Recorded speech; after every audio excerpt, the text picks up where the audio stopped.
There we go. Nice one.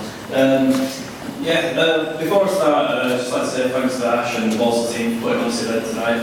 Anthony for inviting me, and Steve and Adam for also talking tonight. There's no like commercial sale or anything, but I'm Rob. I'm from a company called Perform Group. Not a lot of people have heard of us, but we're like a worldwide company. We own and operate about 20 apps, mostly sports related. Should have probably put some slides in to talk through this, but if you imagine like football apps, Goal, Live Scores, and Goal News are our two main flagship apps, but they're really popular in other territories. So when I say, oh, we're the biggest football app in the world, people in England go, what? Like, you mean Sky Sports or something? But the point is that we've got a really large user base. We have to cater for around 20 different languages across 10 different apps. So I thought tonight I'd just talk to you about like one specific thing rather than try going into too much detail, which is App Store release notes. Oh, sorry about that. There we go. So, I wrote this article along with like help the rest of the team a couple of months ago now, and it was basically just a shout out learning on like the App Store and the release notes, and it came off the back of like a slight mishap within the team where we spent a lot of time and effort releasing the iPad version of the app, which you can see highlighted in green, and like a couple of days later, so from the 1st to the 9th of December, there was just a random bug fix that was released straight after. The point there is that basically I checked my iPad at home and I was like, oh, bug fixes, like, I know that the guys put a lot of work into working on the iPad version of Goal News, and the developers have put a lot of time in. It's taken like a lot of man hours to put this into place, and unfortunately we're not really like singing our praises. So I put together like started collecting like a few screenshots of like apps that do release notes really well, and the team and I, we sat down and talked through potential improvements for what we saw as like a perfect release note basically.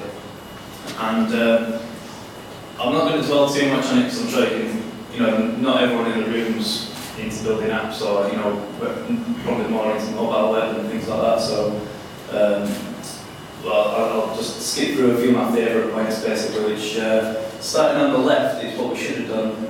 Starting Evernote basically releases like incremental updates like straight after a big release, but they always like reference back to the original release notes. And that was like really the catalyst of saying, right, okay, what do people do? Has anyone got any tips on like what we should do basically? I really like the second feature on the left, which is too long didn't read, so you can go into a lot of detail like your release notes, but it's a simple fact that no one really reads release notes, and obviously a lot of work goes into developing your apps and designing your apps. So you don't want that just to go unnoticed, and like I think there's a couple of companies out there like not naming names, but Facebook, they always say we don't actually do release notes because there's too many languages or there's too many minor changes that you might not notice. And I think that from our point of view, we should always try to at least educate people on what they might be getting or what they might be expecting. And then, coming from like a visual design background, the design team and myself, we came up with a few pointers on like basic typography things that we can implement into release notes, because like you've got plain text to work with, so you've not got to write a lot of choice in front of you. So we suggested things like capitalising titles and breaking down sections, so you've always got like new features and improved features and bug fixes and so on and so forth. And then finally, like the main point here, which is on the far right, is obviously it's a UX event, so it is the main point tonight. It's about speaking to users. And for anyone at the back of the card seat, it just says if you've got any feedback, email us at apps.feedback@theguardian.com. And if you're enjoying the app, leave us a review instead. And obviously, like, UX is all about talking to users and speaking to users and trying to get like their insight. So, you know, that's a real key point there, basically. And I've touched on this briefly as well, the fact that no one really reads release notes. You know, myself, I accidentally stumbled across the iPad release note, and that's what really started this. But generally, I don't check them. And I picked up this app, which is Sofa Scores, and a football app. But every time that they issue a release note, they've got like a feed going on inside their app. And they just indicate for users to go to settings, find out what's new, and then you can still check out all the work that everyone's put into every single edition. And again, tying this back to UX, it's important that you can always speak to your users and you can get in touch with your users easily. And just below the what's new section, there's a feedback section there, and something that this app does really well that we're looking to implement soon is the ability to just constantly have like that feedback form, so you can get a quick update of, we've got these ideas of we want to include, for example, player pages and more in-depth stats and so on and so forth. We can just put a multiple choice box to see if users agree with us and get some actual qualitative data on what the customer thinks as well. And obviously leaving there an open text field so that people can write whatever they want, and we can hopefully get a little bit more insight into what they're thinking.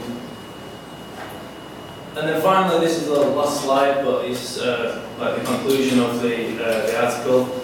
It's basically going through point by point of what we found across the App Store and saying, right, this is what we think would make a perfect release note. Obviously, you can't do this every time because you might just be fixing a real minor bug, but this structure seems to work quite well for us. So starting off with an introduction, an icebreaker that can sort of entice people to read more.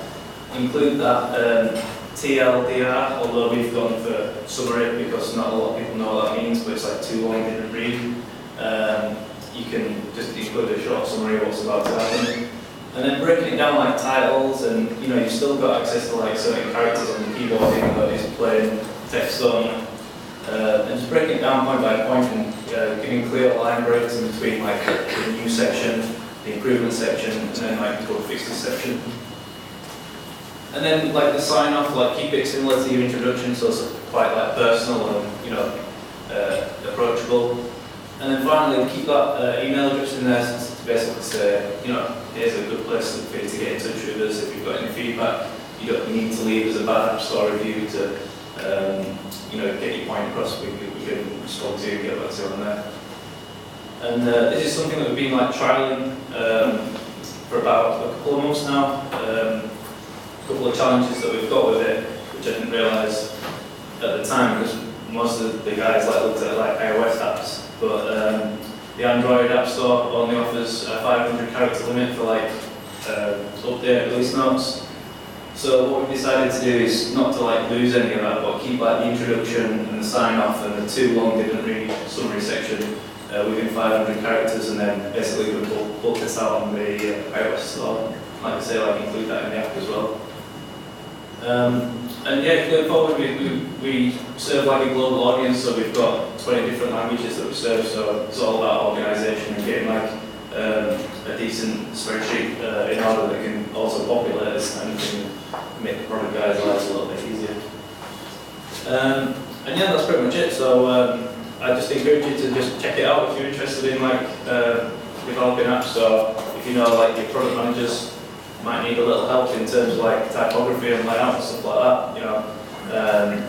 Just basically Google better release notes, and hopefully it'll come up somewhere next time. So yeah, I'll pass over to Adam now, and thanks very much.